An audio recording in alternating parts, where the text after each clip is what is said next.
Welcome to episode 71 of the Ben Briggs podcast. I am Ben Briggs. It's Tuesday, people. Tuesday, the 7th of January, 2020.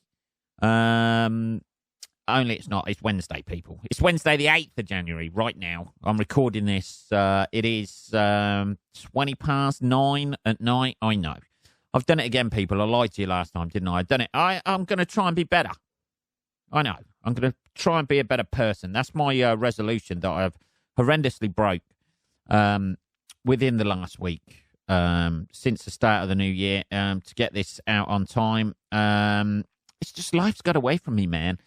A little bit. Anyway, a little bit. Only this week. We'll be back on track. It is still Tuesdays and Saturdays that I am committed to for bringing this across the airways. It's not even airways, is it? Across the Wi-Fi of modern day society. Sorry it's late, people. I can only apologise. You know. I'm only human, people. I'm only human. I can only do what I can do. That's it. I have been massively fixated on the new series of Doomsday Preppers. I ain't going to lie to you, people. I am not going to lie to you. I am fucking hooked into it. Not that I'm doing anything to prepare for Doomsday like these people do. I imagine there's Doomsday Preppers in the UK. They're slightly less interesting than the American ones. The American ones just get fucking tooled up with guns, man. That's what they do.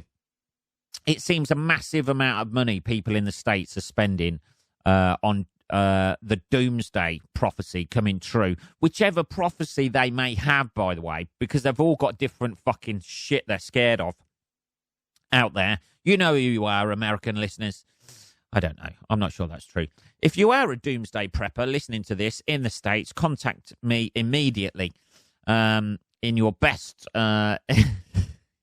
in your best American, I was going to say, in the best American way you feel possible.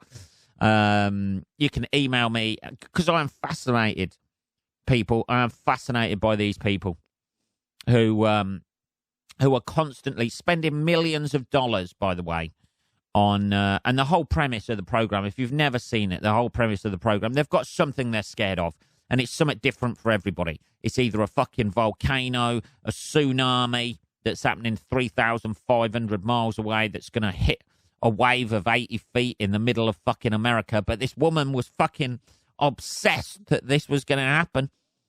Or solar flares knocking out, like, electricity and shit. Or various other things. World-ending catastrophes.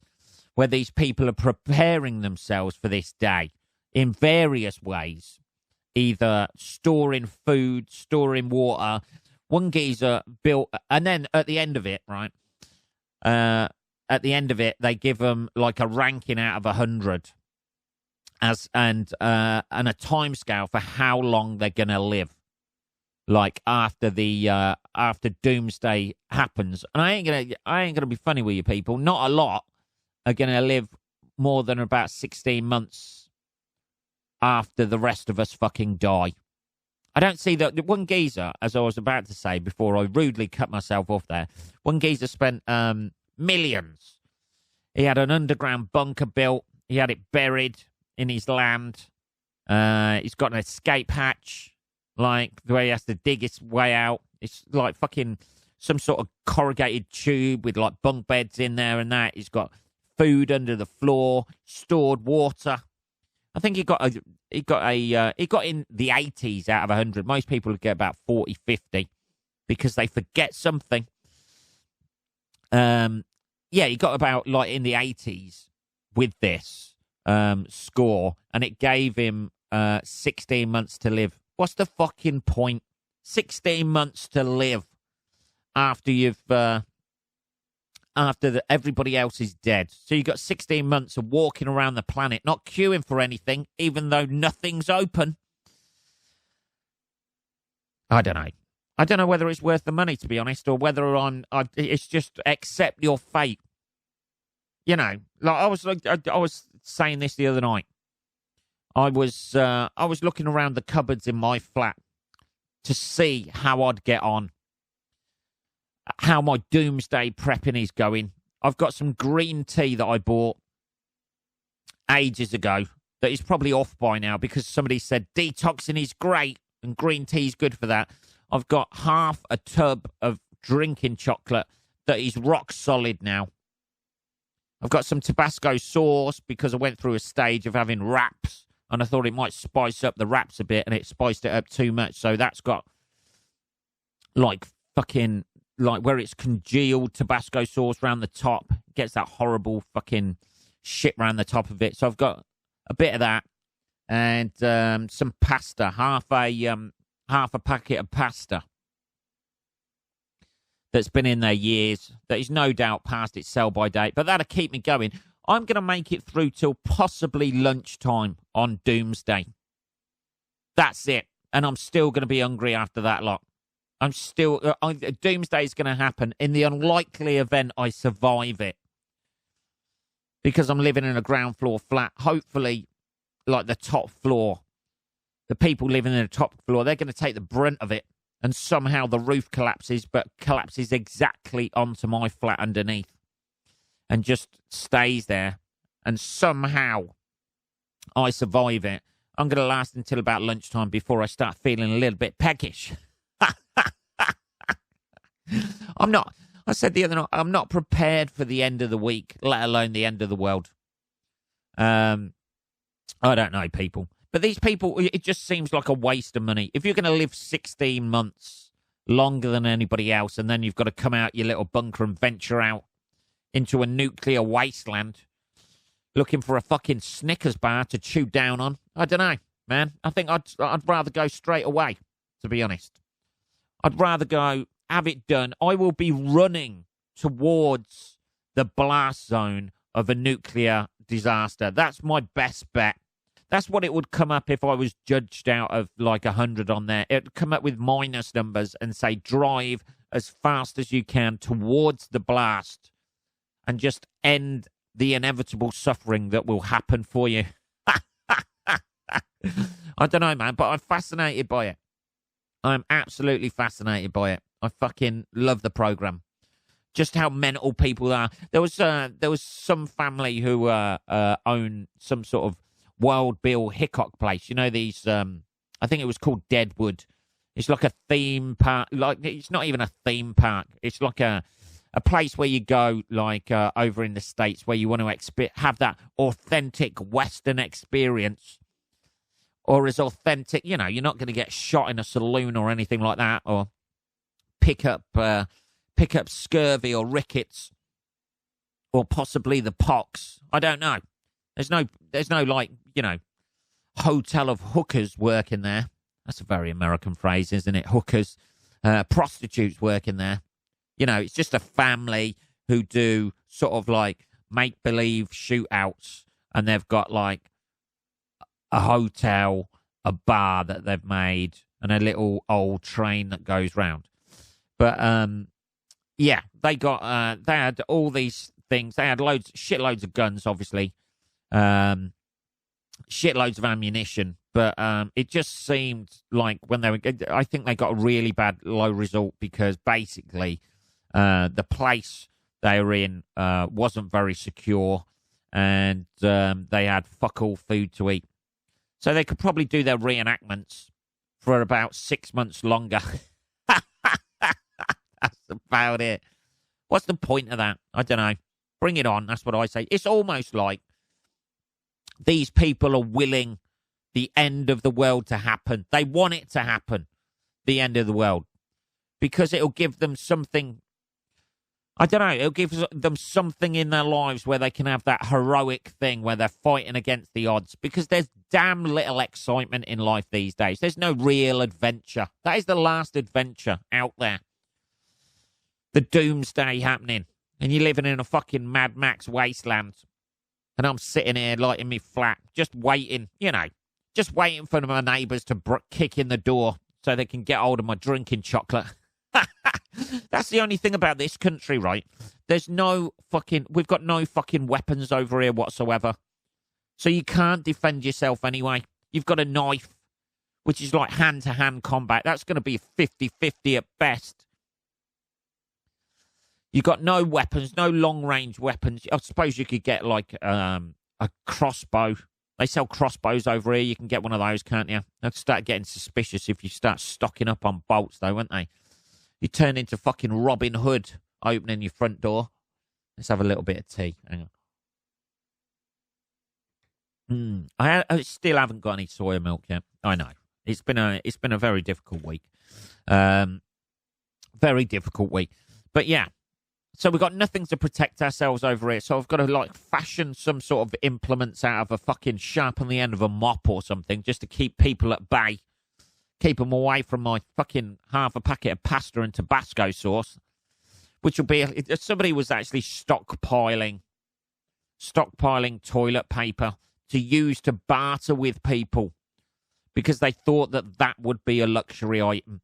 I think if everyone has been killed, you know, the majority of people have been killed, apart from these people in Doomsday bunkers and shit like that, or with a bug-out plan, as they call it, where they have to get out of Dodge, man, and they have a safe area they get to. But I think if everybody has gone and died, you know, and society's broken down, I think the last thing people are going to be worried about is a couple of skid marks. I don't think toilet paper's going to be the issue. Really. I don't think people are going to be bartering for that. It's going to be food and fucking clean water, isn't it? Possibly soya milk. I don't know. I'd barter for that right now. Definitely. I'd take a bit of soya milk. There you go. Have as much bog roll as you want. I don't know. It'd still be the things now that people barter for, wouldn't it? It'd be like jewelry and shit and fucking sex, probably. You know, people would still want that need, wouldn't they? You know, there'd still be people out there selling the old coochie for a chocolate bar or something like that, just to get them through till the next day. I don't know. Anyway, I'm becoming a professional at judging these people, not fucking surviving these people. Although you possibly could if you found somebody over here, you know it's not going to be that well defended. So you could get a few of you together. Dodge them arrows coming at you. I don't even know if people do it over here, to be honest. I think we're all, like, possibly British people are a little bit more cynical and just think, well, we'll just accept our fate. That's what we'll do. It is fascinating watching it, though. I thoroughly recommend watching it. Let's have a look. Sorry, I've got my mug in my hand still. Some of that sweet, bitter, fucking tasteless tea. I can feel it staining my teeth as we speak, people. I don't know. I watched a good... another thing I watched last night was the Dogtown and Z-Boys skateboarding documentary. I don't know. I'm not really into skateboarding. Never really was, right? I had a skateboard. Obviously, I'm a child of the 80s. And growing up in the 80s. Born 77. So skateboarding sort of like hit, like sort of like mid-80s in the UK. We're always fucking miles behind the Americans, aren't we? They always do everything first, don't they? They all do the cool stuff. But if you haven't seen that documentary, it's on Netflix. I think it's like from 2001. But it's an interesting documentary, Dogtown and Z-Boys, which is basically, it follows, like, chronicles sort of like the 1970s skateboarding scene. Apparently in the States in the 60s, way before my time, it was quite popular and then died down. And then in the 70s, like there was a group of young lads living in Dogtown who essentially took what people were doing from surfing and what they were doing from surfing and took it and brought it onto skateboards, basically. So they created sort of like the modern day, how the way skateboarding is done now. You know, all the tricks, all that shit. In the 60s and that, it was a bit lame. People doing headstands and shit. I showed you a little bit of that. Like when they went into this competition and they were like the badass, you know, I think they were only about 15, 16 or whatever. They couldn't have been that badass. But They were the sort of like bad boys of fucking skateboarding, and there's people going along on a skate. They look like fucking. They made the other people look like fucking circus performers. It was ridiculous, and they're pulling all these like fucking surfing moves and shit like that on skateboards. But it just chronicles sort of like this group of people, group of lads, like who. There was so many things that coincided with the rebirth of skateboarding in the 70s. Like somebody had developed the neoprene or whatever it was, like wheel. Before that, the wheels were made out of clay or whatever they were saying. And how there was a drought like in mid-70s, and all the pools around California were drying out. So these guys started skateboarding in the empty pools and shit like that, and breaking into backyards and that. And that's when they started developing their tricks. And that's why, like, a lot of the skate parks almost look like sort of like empty fucking swimming pools with all the ripples and things like that in there. And it was just fucking fascinating, people. Fascinated my English. It blew my English mind, man. Because I remember skateboarding and it was never that cool, right? I remember there used to be a fucking cheap shop in Northampton called Briley's that used to be down Gold Street in Northampton.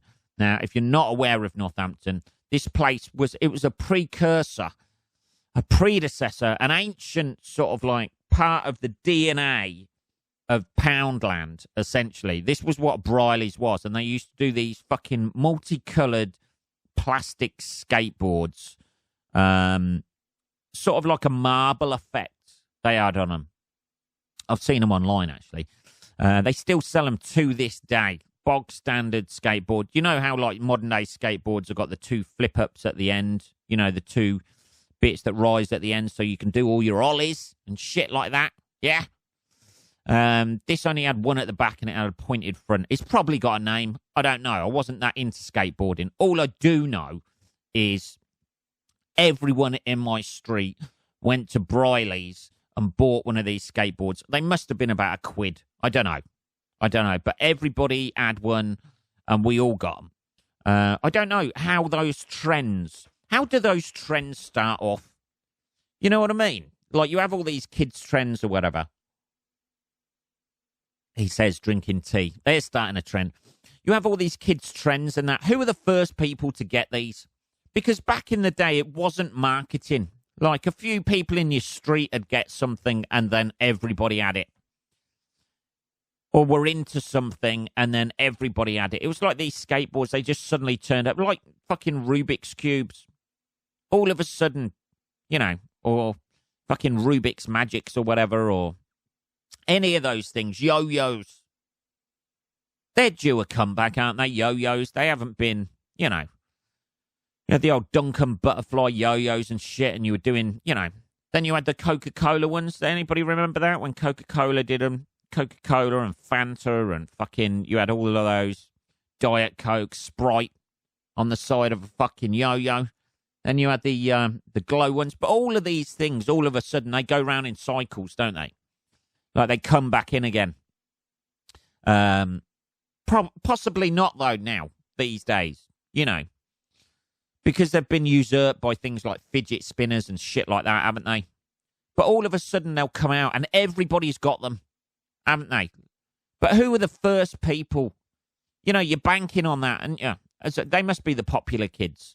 The popular kids are banking on the fact that everybody else is going to follow, aren't they? You know, you just turn up with a fidget.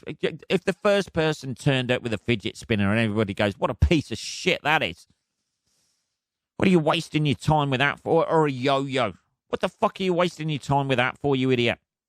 Just everybody starts pelting them with fucking tennis balls.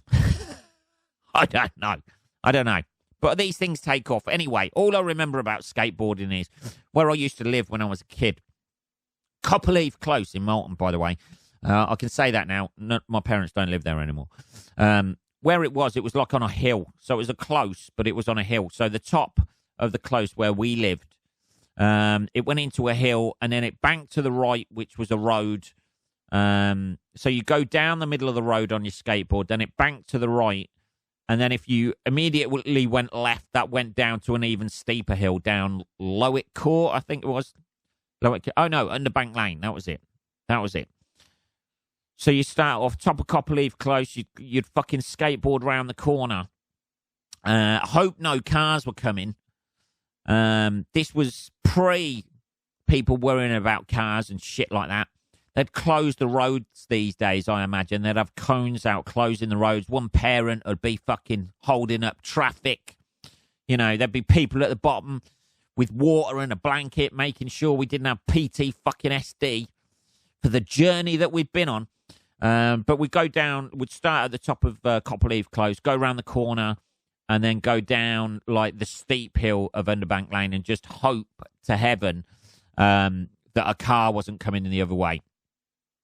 Going down the road or coming up the road. And what we used to do as well, we didn't just do it sort of like singly. What we'd do, we'd put two skateboards opposite each other and we'd do it that way. We started putting our legs across like to the other. You'd sit on one skateboard, put your legs across the other side, and two of you would go down, which is a little bit more dangerous. Then you'd link it up and do 4 skateboards.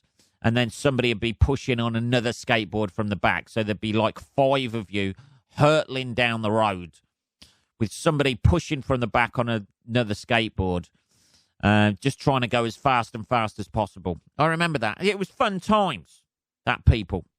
I remember it well. Bit of nostalgia for Ben now. Takes me back. I remember the horrendous accidents that used to occur. That's the sort of thing you don't really worry about. Is it, scraping your leg, scraping your knee or whatever? There was always, somebody fucking doing something. I remember like that. I've still got the scar on my chin to this day, setting up a ramp on one of the curbs. And a lot of the kids in my road were older because I had an older brother. I still have an older brother.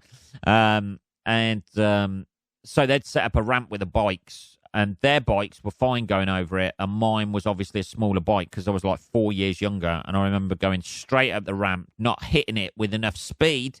That's only a mistake you ever make once, and then going flying over the handlebars and just smashing my chin on the tarmac and just dragging my face and chin along. 4 stitches later, I'm sitting in hospital. My mum just holding a tea towel under my chin, just stopping all the blood as it was pissing out. And I've still got, every time I shave, you can still see the scar, man.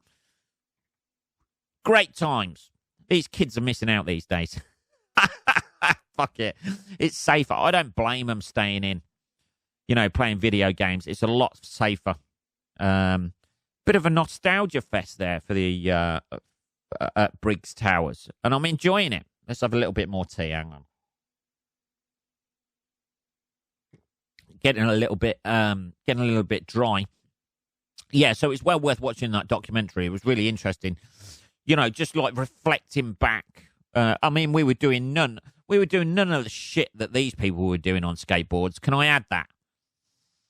I'll just add that. We weren't breaking boundaries with our skateboarding or anything like that. We were just basically pissing off anybody in a car who was trying to get out of like 3 converging roads and holding up traffic and then thinking that we were cool. That it was cool going down, and then you have to. This is the thing about skateboarding. If you're going downhill, it's fucking amazing. It's great. It's really good fun. And then you've got to get off your skateboard and walk back to the top of the hill and repeat the process again. Are we going to die this time? Who knows? You get to the bottom. Well, we're all alive. Let's put our lives at risk again by walking to the top of these hills again. I don't know. Summer holidays, isn't it, people? That's what you do, isn't it? Summer holidays, it was that, water fights, and possibly, opening up various like gas mains, like supplies and stuff like that. Yeah, this is one thing that I remember going on. One of the guys who lived down the road from me opened up it was either a water main or a gas main. Those little metal squares you get in the street. Lifted one of those up and found an ant's nest and then burnt the fucking lot of them with a fucking... And his eyebrows off at the same time with a fucking... I think it was WD-40 and a lighter he had. Fucking... I know, yeah. That was it. We'll just do that when we're 11 years old, shall we? Yeah, we'll do that. It'll be fine. It'll be fine. Could be water mains. Could be a gas mains. Either. We're going to know in a moment. Great times, man. Great times. What are we on? 25 minutes. Fucking hell, I've rambled on a bit. No. Yes, you have, Ben. You're all thinking. Now, let's get to what's been happening in the news. Here's a mental case who nobody spotted this. Talking about blasts from the past. This is a fucking hell of a headline. Aliens exist and they are living invisibly on Earth, says first Brit in space. Now, I remember this happening. Dr. Helen Sharman became a national hero, right? When she was the first Brit ever in space. You go, girl. You go. At the age of 27, she became the first Briton to go into space, responding to a job ad she heard on radio while driving home from work. That's how easy it was in those days. I remember this happening because she was on Blue Peter. Actually, this is worrying. 1991, she went up. How old was I in 1991? 13. That's not too bad. 13, 14. I don't know. I shouldn't be watching Blue Peter at that age, really. I must have been bored. I was probably just off out skateboarding. Just back from skateboarding, bit tired out. That could have been it. She is now claimed, clearly gone mental. Something has disconnected in her brain. Aliens exist and they could be living invisibly among us on Earth, says the first British astronaut to blast. She blasted into outer space. Dr. Helen Sharman was 27 years old food chemist when she visited Russia's Mir space station in May 1991. She applied and was selected, beating more than 13,000 others after hearing a call for potential astronauts on the radio while driving home from work. We got that. Stop repeating yourself article. Almost 30 years on from her historic achievement, she is clearly gone mental. It doesn't say that. The Sheffield-born national hero said extraterrestrial life could be living under our noses. Oh, Jesus. It's a moustache joke in there somewhere. There are so many billions of stars out there in the universe that there must be all sorts of different forms of life. So she hasn't said that. She's just she's hedged her bets. This is news, people. She's hedged her bets. What's happened is I fell into the old trap again, haven't I? Without reading the article before this starts. I fell in the old trap. Hook, line and sinker. Briggs has fell down again. Will they be like you and me, made up of carbon and nitrogen? Maybe not. It's possible they're here right now and we simply can't see them. I'm not sure that's true. Some call her the first British woman in space, even though she was the first British person in space, period. It's a fucking... I have no idea why they put period at the end there. I don't know. That's the wrong word to use, surely. Dr. Sharman feels that some people simply forgot about me when British astronaut Tim Peake followed in her footsteps in 2015. You get in there, Helen. You were the first one to do it, weren't you? You know it. You go, girl, and all that shit. More than 13,000 people have applied. It's just repeating shit, isn't it? So basically, it's a story, a non-story. That's what it is. An absolute non-story. She said, well, they could be, and they might be living amongst us. But then again, they might not. Fucking hell. So she's not gone as mental as I thought. Unless she's sitting there twitching. Just repeat. If she's sitting there repeatedly saying that, they're living amongst us. They're living amongst us. Yeah, she's gone fucking mental. Obviously. But if not, I'll give her the benefit of the doubt there. She's been stitched up by the press. Here's somebody who hasn't been stitched up by the press. Another story. Man wakes up to find burglar sucking his toes. Now, there's worse things that burglar could have been doing, really, to be honest, couldn't he? A man has been traumatised, he was. Traumatised. You get off my toes, you fucking pervert. Are you going to kill me or what? Just stop sucking my toes. A man has been traumatised after waking up in the middle of the night to find a burglar sucking his toes. Was he a burglar, though, or was he just breaking in, sucking people's... Did he steal anything? Apart from the man's toe-sucking virginity, the victim, 20, told the intruder that he didn't have any money, but the man responded that he didn't want cash, just wanted to suck toes. He's not a fucking burglar then, is he? He'll get done for breaking and sucking. Is that it? They began to fight, with the suspect claiming he would pull a gun from his pants and grabbing his genitals as if to do so. Ah, that's a bit odd. Thankfully, he didn't pull out a gun and the victim managed to push him outside. Did he still have his fucking toe in his mouth or what?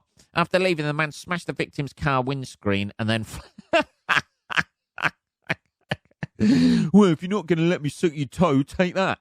Windscreen. Police were called to the scene in Bradenton, Florida. They're American. On Christmas Eve and brought dogs in the hope of tracking down the foot fetishist. What do? Give them a sock to fucking sniff? There you go, lads. Follow that. And the geezer's there with them. However, they have not made any arrests yet. They took swabs of DNA from between the victim's toes to try and find him, but have not yet come up with any matches in a database. Oh, fuck me.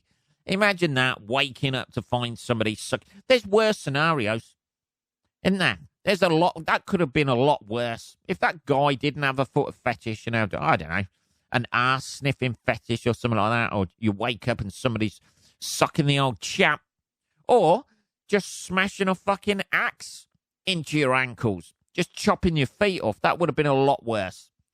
That guy got off easy, if anything. He didn't want any money. He lost no money out of it. He got his toe sucked. Somebody woke him up in the middle of the night. Yes, granted. But, it could have been a lot worse. Could have been a lot worse.